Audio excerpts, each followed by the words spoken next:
Master जी रोज की तरह सुबह सुबह स्कूल जा रहे हैं। मास्टराइन टिफिन बॉक्स लेकर हड़बड़ाती हुई आती है और मुंह बनाकर मास्टर जी से कहती है, इसका कुछ कीजिए वरना अनर्थ हो जाएगा, कहीं कुछ ऊंच नीच हो गई तो। मास्टर जी कुछ कहते कि उसके पहले ही एक आदमी दौड़ता हुआ आया और मास्टर जी से कहता है, मुखिया जी ने इस बार की पंचायत में आप लोगों को बुलाया है। मुखिया का पीए कहते कहते अंदर इधर उधर ताक झांक कर रहा है। देव अंदर से बाहर की तरफ आया और कहीं जाने के लिए तैयार हो रहा है, जिसे देखते ही मास्टराइन देव पर फट पड़ी। देखा, रात में ये बला क्या आई, सुबह होते ही आफत आ गई, आ गया बुलावा पंचायत से। मुखिया का पीए घर के अंदर इधर उधर ऊपर नीचे ताक झांक कर रहा है। यह देखकर मास्टराइन उस मुखिया के पीए से कहती है, ज्यादा ताक झांक मत कर, गर्दन जमीन पर गिर जाएगी। देव भी घूर कर मुखिया के पीए को देख रहा है। मास्टराइन से यह सुनने के बाद मुखिया का पीए चला जाता है। फिर मास्टराइन मास्टर जी से कहती है, यह आफत तो जंगल में लगी आग से भी ज्यादा खतरनाक निकली जी। न जाने अब क्या होगा पंचायत में, मुझे तो बहुत डर लग रहा है। तब देव कहता है, माँ डर मत, जो गलत करते हैं वही डरते हैं। बस एक बात याद रख, जो सही और सच के साथ, उसके साथ बाबा Vishwanath.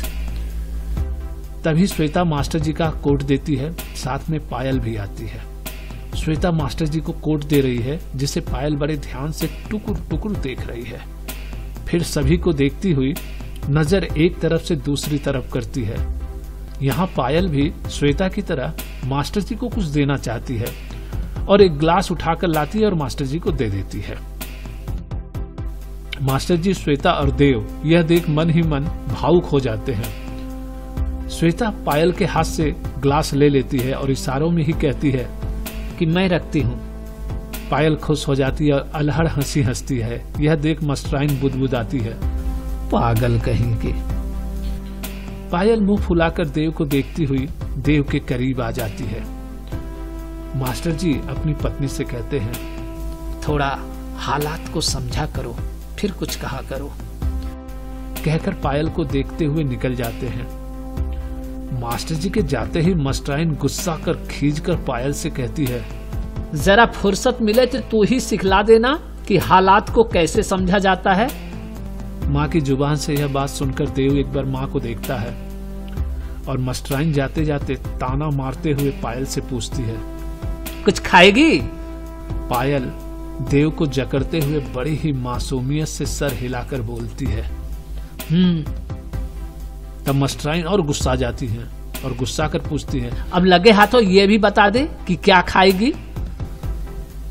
Chicken sandwich, pizza, French toast, pancake, eggs Benedict, scrambled eggs, biscuits and gravy, vegan sandwich, English muffin, avocado toast, besan chilla, Manchurian, chicken mix 65, आलू मटर की सब्जी, साथ में 2 पराठा बटर में डुबा के।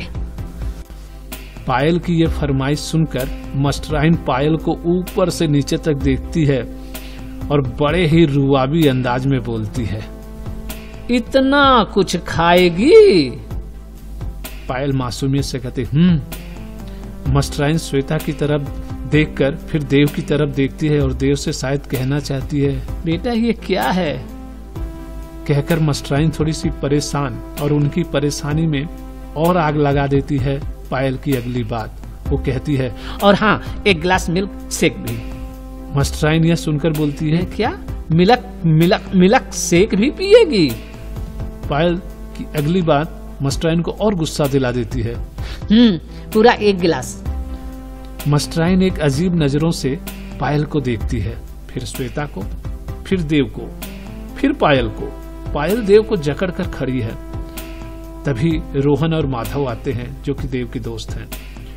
यहाँ सिग्नेचर म्यूजिक स्टार्ट। यह सिग्नेचर म्यूजिक कहने का मतलब है ये बीच बीच में ही देव और पायल के रोमांटिक अंदाज को परवान देगा।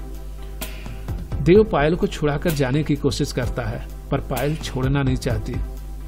तब देव श्वेता को देखता है। श्वेता समझ जाती है। श्वेता आगे बढ़कर पायल को पुचकार कर देव से अलग कर अपने साथ लेकर चली जाती है। देव घर के अंदर जाता है। मास्टराइन अपनी अंगुलियों पर मानो कुछ गिन रही हो और बुदबुदा रही हो। तभी देव गिटार की स्ट्रिंग लेकर बाहर आता है। उसकी नजर अपनी माँ यानी मास्टराइन से मिल जाती है। मास्टराइन देव से कहती है, उतने पकवान पकाएगा कौन?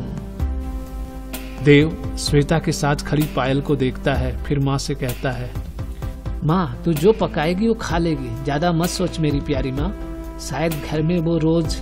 मास्टराइन, इतना? उनके कहने का अंदाज ये था, इतना कुछ खाती है वो? तब देव कहता है, माँ मैं चलता हूँ। कहकर देव रोहन और माधव के साथ निकल जाता है।